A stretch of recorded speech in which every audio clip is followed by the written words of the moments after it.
సిటీలో మీ బస్సులు ఫ్రీగా నడపడం వల్ల యాక్సిడెంట్లు అవుతున్నాయి. అలా జరగడం వీలు లేదు.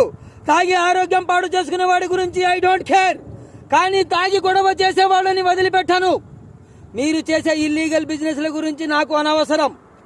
మీ పేరు చెప్పుకునే లోకల్ దాదాలు పోజు కొడితే కాళ్ళు విరిచి పడమటి లంకలో పడుకోబెడతాను. కానీ గుడి పక్కన, బడి పక్కన, ఆసుపత్రిల పక్కన మీకు 10 వైన్ షాప్స్లు ఉన్నాయి. వాటిని 24 గంటల్లో తీసేసి ఇంకొక చోట పెట్టుకోండి. వీటన్నిటికీ మీరు అంగీకరిస్తే ఆ పాకెట్ నేను తీసుకుంటాను. మీరివ్వండి. నా అరచయ్య ఆకాశాన్ని చూస్తే నేను అడుక్కున్నట్లు. అది ఒకప్పటి మీ వృత్తి కదా.